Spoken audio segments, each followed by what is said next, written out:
இயற்கை எய்திய சமூக நீதிக்கான மக்கள் இயக்கத்தின் தலைவரும் கோட்டை நாகவிகாரையின் விகாராதிபதியுமான மாதுலுவாவே சோபித்த தேரரின் பூதவுடல் இரண்டாவது நாளாகவும் மக்கள் அஞ்சலிக்காக கோட்டை நாகவிகாரையில் வைக்கப்பட்டுள்ளது.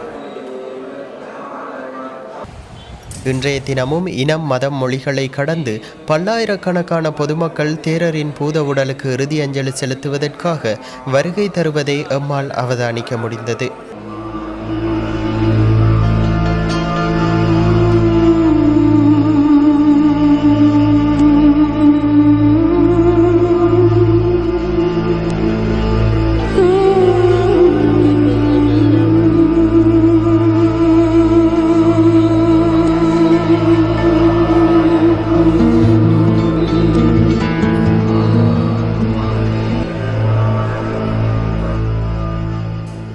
බුදුන් වදාළ ධර්මයේ තියෙන ශ්‍රේෂ්ඨ මූලධර්මත් මේ ලෝක පාලනය කරන ඒ ගැඹුරු දේශපාලනික මූලධර්මත් උන්වහන්සේ දැනන් හිටියා. උන්වහන්සේ කවරදාකවත් පෞද්ගලිකව ලාභ ප්‍රයෝජන ගත්ත කෙනෙක් නෙවෙයි. විචු ශාසනයෙන් දීපු ඒ මහා තානාන්තර මහා නායකකම් ප්‍රතික්ෂේප කළා. කවරදාකවත් හොඳ දෙයක් මිසක් නරකක් කළේ නැහැ. ධර්මය දෙසන විට ධර්මයේ දෙසුවා. දේශපාලනය කතා කරනකොට දේශපාලනය කතා කරා. හැබැයි හැමදේම කළේ රට වෙනුවෙන්. උන්වහන්සේට පක්ෂයක් පාටක් තිබුණේ නැහැ. හරි දෙයට හරි කිව්වා, වැරදි දෙයට වැරදි කිව්වා.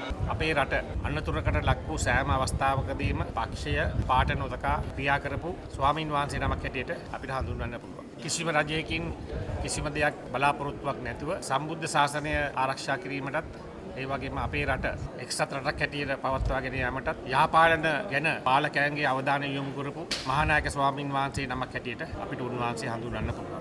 උන්වහන්සේ හැම විටම ක්‍රියා කරුවේ මහජන සුභසිද්ධිය සඳහා. එතුමාට ගන්න පුළුවන් නායකත්වයේ රටට ලබා දුන්නයි කියන එක අපි හැමෝම දන්නවා. එතුමා විවිධ අවස්ථාවල හැප්පුණේ දේශපාලන මතිමතාන්තර දරුවේ පොදු යහපත සඳහා කියන එකත් රටේ පොදු ජනතාවගේ පැත්ත අරගෙන කියන එකත් මේ රටේ ජනතාව හැමෝම දන්නවා. ඒ උන්වහන්සේ නැතිවීම විශාල පාඩුවක්.